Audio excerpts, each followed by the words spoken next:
Dr. Zubrin, question I have for you first is we've heard a lot about population control. We think of China, I think, comes to mind, first of all, when we think on a global scale.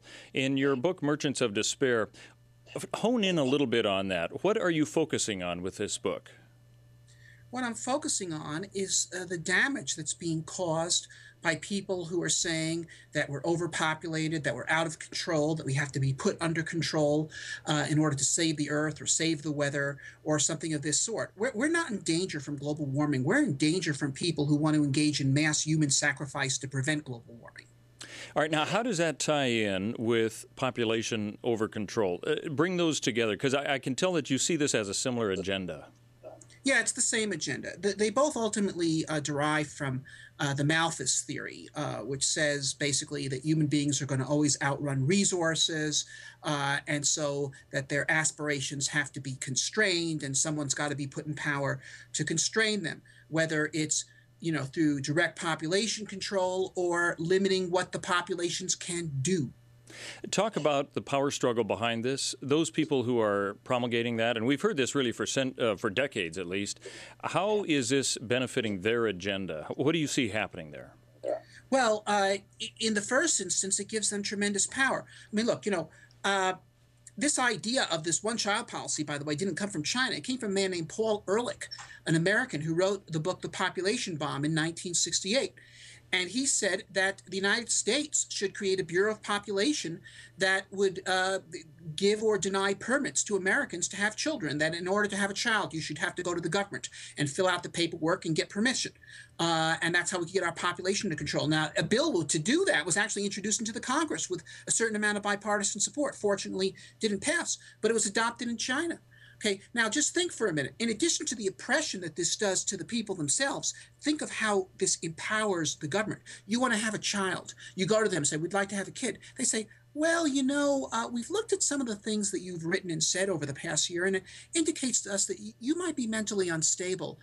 We need to review you for a little while longer. Come back to us in a year, and we'll see how you've behaved. I mean, in other words, it completely puts you under their thumb. And similarly with global warming, if you have to go to the government to get permission to engage in an activity that involves combustion, whether it's an industrial activity or some other business activity or private activity, you're under their thumb. So these are all measures designed to create the basis for totalitarian power. Now, with some of these themes, we kind of see them come and go in the news. Where are we at right now? Do you see this as ratcheting up to some degree, this whole idea, once again, of population control, maybe here in the United States even? Well, population control in the United States, in the way Ehrlich proposed it, is not a near-term proposition. If Obama were to win the election and the majorities were to change in the House, cap and trade legislation to ration the ability of Americans to use fire is a very real possibility. It's openly their program. The United States government is enforcing population control on many third world countries by denying them foreign aid unless they create these programs which involve quotas, and therefore has incentivized these programs to use a considerable amount of muscle behind these programs, including forced sterilization, forced abortions, and infanticides. Okay, now this sounds pretty extreme. Do you think we're far away from that kind of a concept, or I guess what I'm wondering is this really in the public consciousness from what you've seen, tying these links together that you have? Well, look, number one, we're currently funding such activity abroad. Okay, the money that goes for Planned Parenthood activities abroad, okay, goes to USAID to fund Planned Parenthood. This is our taxpayer money, goes to fund this private organization to run around and do abortions and sterilizations in India and Africa and Peru and places like this. Okay, number two, some of these programs have been implemented within the United States on particularly vulnerable populations, including people on Indian reservations and in prisons and elsewhere. Ultimately, the population control movement goes back to the eugenics movement, which was in the 1920s and 30s, and which was very closely linked ideologically and otherwise with the Nazism, which basically said that human breeding needed to be put under control of the state to stop undesirable individuals or races from breeding. You know, I know Ben Stein even talked about that in his No Intelligence Allowed connection that way. Is this, we think of this as an old concept from the standpoint of World War II. It was there.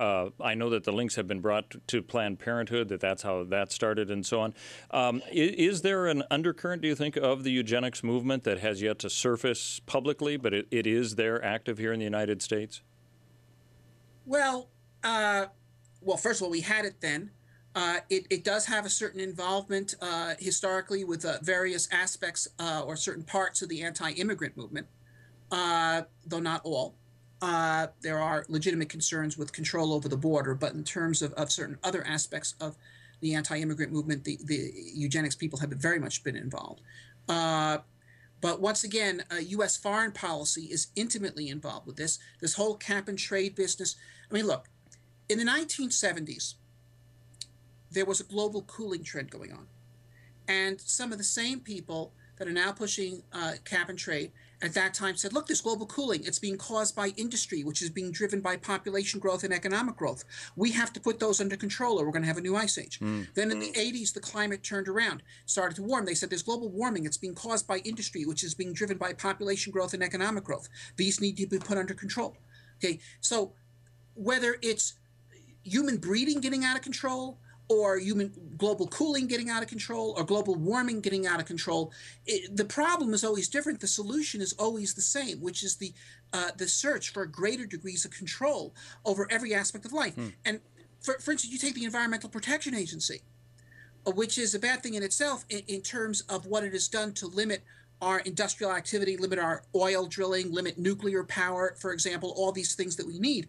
But there's even another aspect to it, which is arguably worse, which is that they have passed literally tens of thousands of regulations and laws with criminal sanctions, and which no one even knows what they are.